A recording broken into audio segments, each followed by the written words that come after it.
Hello everyone, I hope you all are fine. So आज की जो हमारी स्ट्रेटजी होने वाली है वो होने वाली है आपकी आरआरबी एनटीपीसी 2024 का जो एग्ज़ाम है।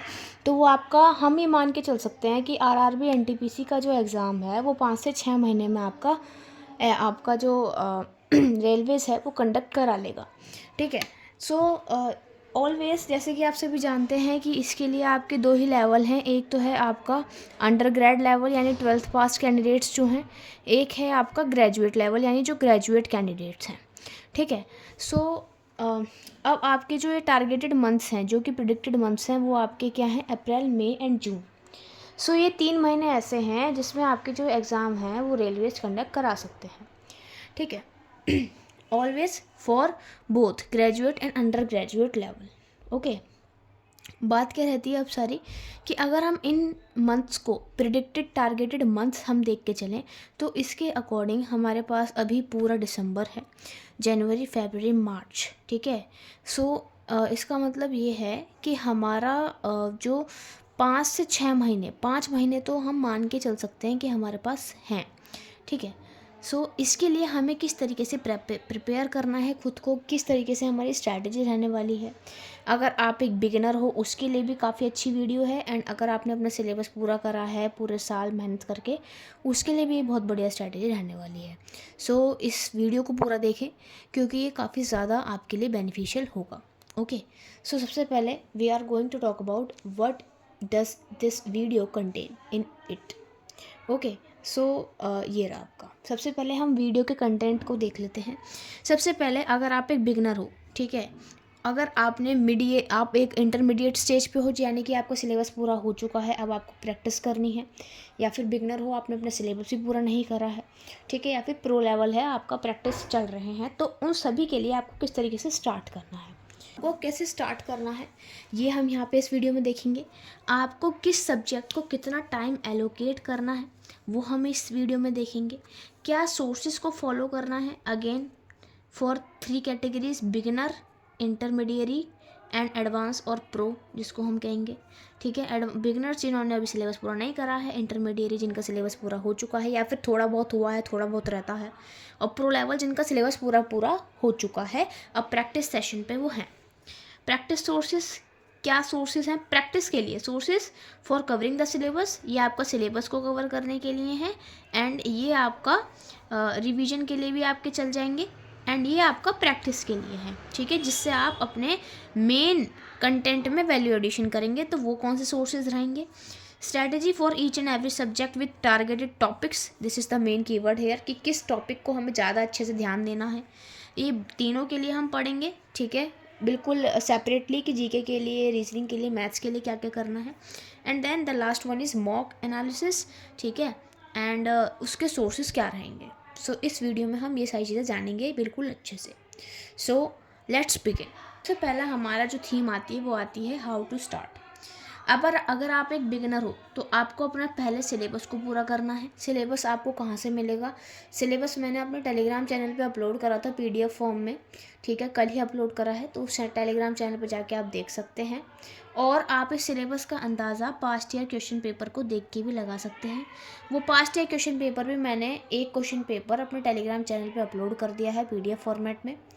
एंड ऑल्सो आप अगर और भी पास्ट ईयर क्वेश्चंस को लगाना चाहते हैं टाइमली, अगर आप अटैम्प्ट करना चाहते हैं, अगर आप एक इंटरमीडिएरी हैं या फिर प्रो लेवल के हैं, अगर आपका सिलेबस पूरा हो चुका है या फिर कुछ सिलेबस पूरा हुआ है, आपको पास्ट ईयर क्वेश्चन पेपर को सबसे पहले देखना है। सिर्फ ऊपर ऊपर से देखना है, ये नहीं देखना कि मैं कितना कर पा रहा हूँ या फिर कर पा रही हूँ, बस उसको ऊपर ऊपर से देखना है कि किस टॉपिक से क्या क्वेश्चन आपका पूछा गया है, उस तरीके से आपको देखना है। ताकि आप अगर उन क्वेश्चन को अभी भी कर नहीं पा रहे हैं, आप समझ नहीं पा रहे, बट आप अगर उस टॉपिक को करने बैठेंगे, उस टॉपिक को कवर करेंगे, तो उस टॉपिक में आपको ये क्वेश्चन माइंड में कहीं ना कहीं आपकी कहीं मेमोरी में फीड हो गया होगा कि इस टॉपिक से इस तरीके का क्वेश्चन जो है रेलवेज पूछता है। ठीक है। सो ये आपका फ़ायदा होगा पीवाईक्यूज़ को देखने का अगर आप एक बिगिनर हो। इंटरमीडिएरी एंड प्रो लेवल के लिए तो आप सिलेबस कर रहे हो, कर चुके हो, तो ये बहुत अच्छी बात है। तो उसको आपको सिंपली पास्ट ईयर को अटेम्प्ट करने से स्टार्ट करना है। आपको डेली टारगेट को फिक्स करना है कि मेरे को एक पर्टिकुलर आवर एक पर्टिकुलर सब्जेक्ट को देना है। उसके बारे में हम अभी इस वीडियो में आगे बात करेंगे कि किस सब्जेक्ट को आपको कितना घंटा देना चाहिए, ठीक है। एंड देन अगर आप PYQ को अटेम्प्ट कर रहे हैं और अगर आप एक बिगिनर लेवल हैं तो उसको मैंने जैसे कि बताया कि PYQ का सिर्फ आपको एक ओवरव्यू लेना है, ऊपर से देखना है। ये ट्राई नहीं करना कि मेरे को कितने क्वेश्चन आ रहे हैं कितने क्वेश्चन नहीं आ रहे। अगर आप ये कर पा रहे हैं तो वेल एंड गुड, अगर आपसे बिल्कुल भी क्वेश्चन अटेम्प्ट नहीं हो रहे तो बिल्कुल भी घबराने वाली बात नहीं है, सिर्फ आपको एक ओवरव्यू लेना है। Okay, so now moving forward to the exam pattern. तो CBT 1 का एग्ज़ाम पैटर्न अभी मैंने यहाँ पर डिस्कस करा है, ठीक है। CBT 2 में आपका जो क्वेश्चन रहते हैं वो थोड़े आपके बढ़ जाते हैं, ठीक है। जैसे 35 क्वेश्चंस आपके मैथ्स के हो जाएंगे, रीजनिंग के भी अगेन 35, सो इस तरीके से हो जाते हैं। एंड अगेन आपका जो यहाँ पे नंबर ऑफ़ क्वेश्चन है, मैथ्स के लिए 30, रीजनिंग के लिए 30, GK के लिए 40 की सबसे ज़्यादा वेटेज है, ठीक है। एंड 100 क्वेश्चन 100 मार्क्स के, एंड आपको यहाँ पे दिया जाएगा 1.5 घंटा यानी कि 90 मिनट, ठीक है। सो इस तरीके से आपका टाइम मैनेजमेंट भी एक बहुत बड़ा फैक्टर रहता है। सो ये तो रह गई किस तरीके से आपको स्टार्ट करना है। तो स्टार्ट कैसे करना है दोबारा बता देती हूँ। सबसे पहले सिलेबस को देखना है। सिलेबस को देखने के बाद आपको PYQs को एक बार ओवरव्यू ले लेना है कि किस तरीके से क्या क्या क्वेश्चन पूछे गए हैं, बस ये देखना है। नहीं हो रहे कोई बात नहीं। देन आपको ये टारगेट फिक्स करना है कि हाँ मेरे को किस सब्जेक्ट को कितना टाइम देना है, ठीक है। एंड वो अभी सेकंड पॉइंट में हम देखने वाले हैं, किस सब्जेक्ट को कितना टाइम आपको देना है, ठीक है। सो time allocation for every subject. देखो आपको टोटल टाइम जो आपको एलोकेट करना है वो 10 से 8 घंटे करने हैं, ठीक है। किस तरीके से बाइफर्केशन आपकी टाइम की रहेगी मैथ्स में।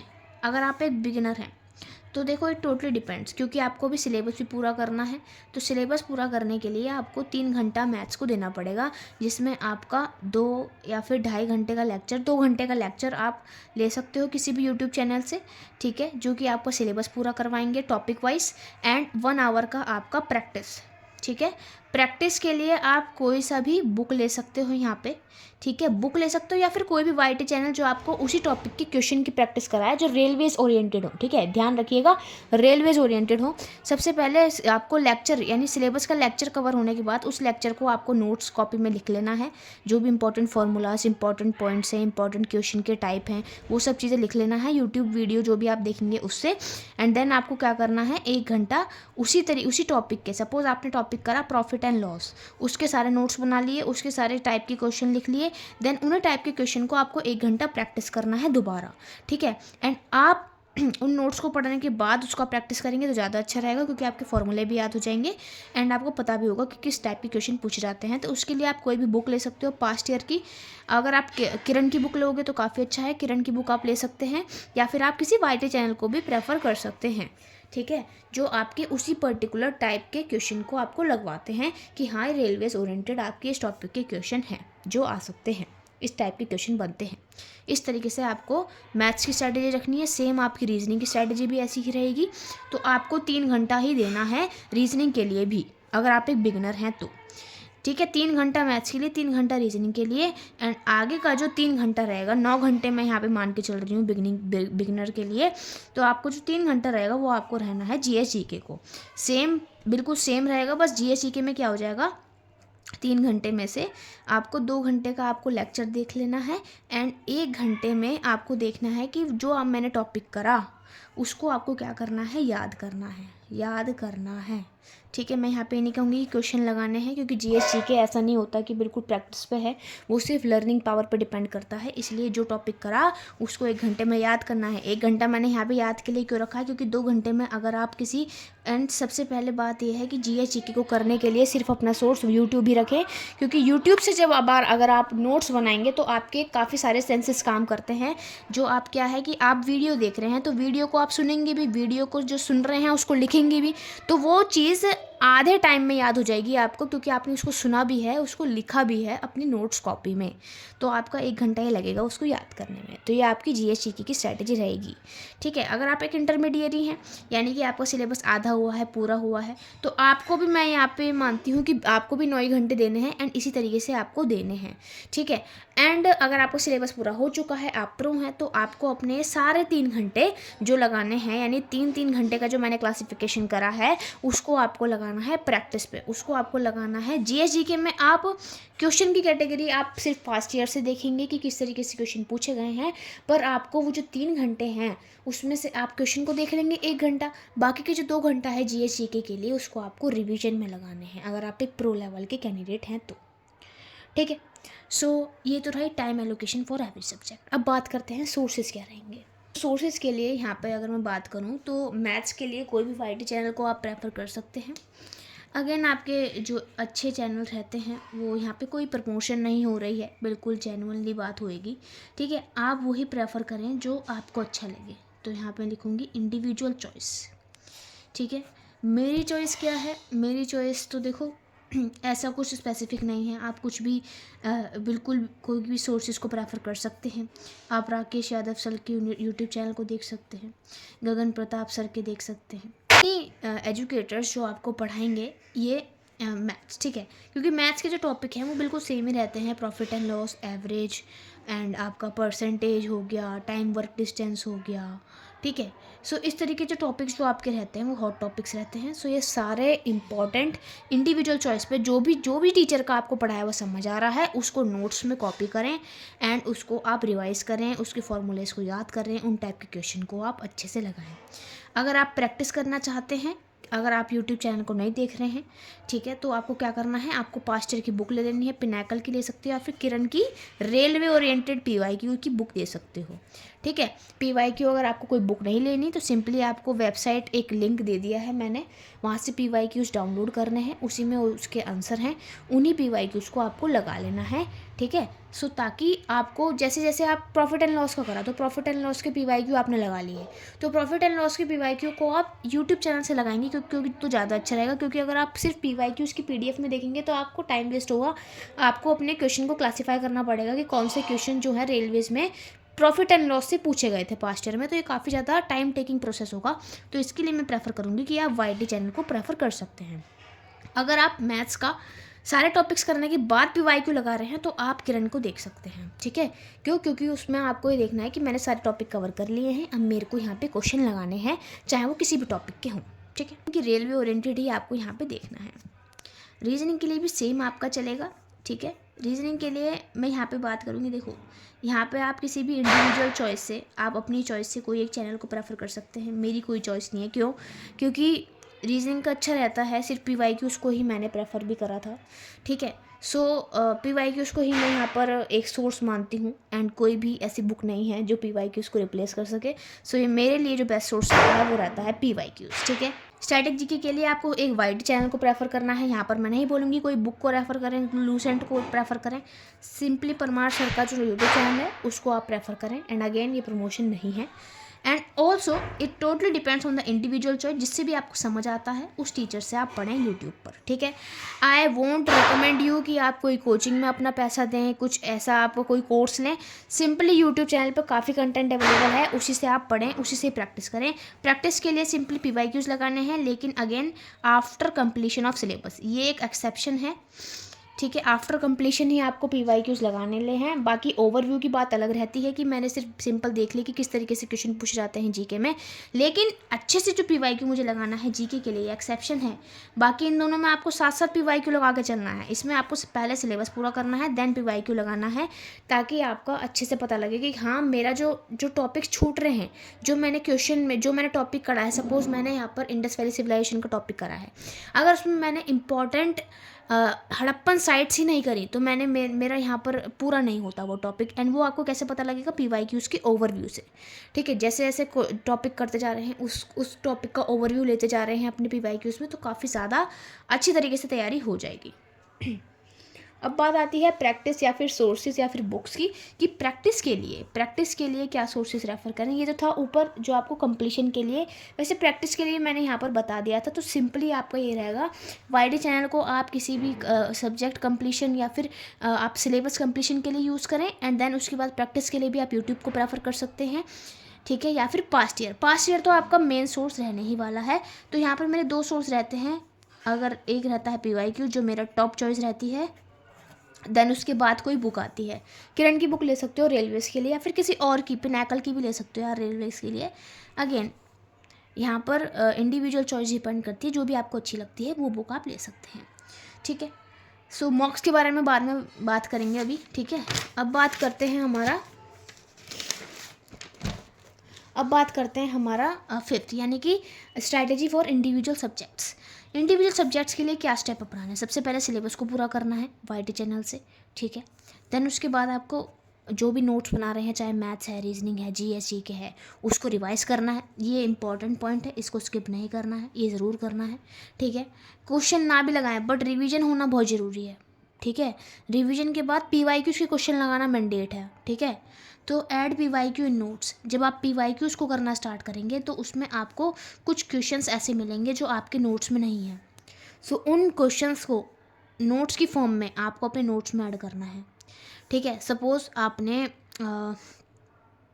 यहाँ पर आपने करा था कि जो हड़प्पन साइट्स में आपने सपोज़ करा, यहाँ पर ऐड करा था राखी गढ़ी, ठीक है, राखी गढ़ी, बनावली, ये आपने ऐड कर दिया था। बट क्वेश्चन आ गया किस पे, लोथल, आपने लोथल नहीं पता आपको, तो आपने लोथल को ऐड कर लेना है इसमें।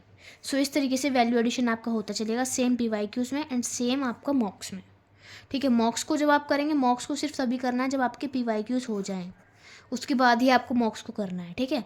तो PYQ करना है, अटेम्प्ट करना है after completing the syllabus, but वो किसके केस में, सिर्फ GS के केस में।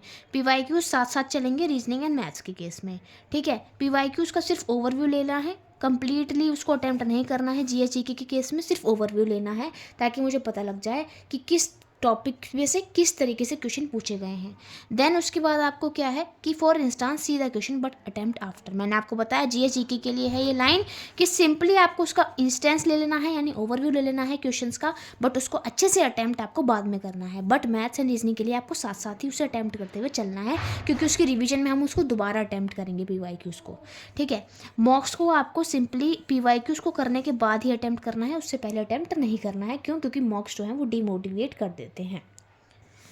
मॉक के जो सोर्सेज हैं उसको मैंने वेबसाइट का एक लिंक दे दिया है अपने डिस्क्रिप्शन बॉक्स में, तो उसको जाके देख लेना, ठीक है। मॉक्स को आप फ्री अटेम्प्ट कर सकते हैं, but only after completing the PYQs, all PYQs। इतना टाइम भी नहीं बचेगा आपको मॉक्स करने का, बट हाँ आपको अपने अकॉर्डिंग PYQs अगर आपके यहाँ पे अगर आप 8 से 10 PYQs कर लेते हैं, तो उसके बाद आप हफ्ते में, वीक में आप 2 से 3 मॉक्स को लगाना स्टार्ट कर दें। अगर आपके 8 से 10 PYQs ख़त्म हो चुके हैं, तो उसको करने के बाद, एनालाइज करने के बाद, analysis is the most important step, उसके बाद मॉक्स को आप हफ्ते में 2-3 मॉक्स लगाना शुरू करते हैं, ठीक है। हफ्ते में 7 दिन हैं, तो 7 दिनों में से 3 दिन आपको मॉक्स लगा लेना है, एंड बाकी के 4 से 5 दिन क्यों?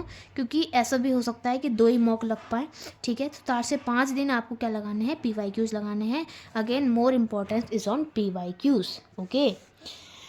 सो उसके बाद आपको इन सब का क्या करना है, एनालिसिस करना है। एनालिसिस के बाद ही आप ये देख सकते हैं कि मेरी जो पोजीशन है वो क्या है, किस चीज़ में मेरे को इम्प्रूवमेंट की ज़रूरत है। तो this was all about the strategy, and this is the most detailed strategy जो आपको इस चैनल पे मिल जाएगी। एंड इस वीडियो को आप ज़्यादा से ज़्यादा लोगों तक शेयर करें, ताकि उनको भी यहाँ पे पता लगे कि किस तरीके से हमारी अप्रोच रहनी चाहिए, अगर आप एक बिगनर हैं, इंटरमीडिएरी हैं, या फिर प्रो लेवल के कैंडिडेट हैं।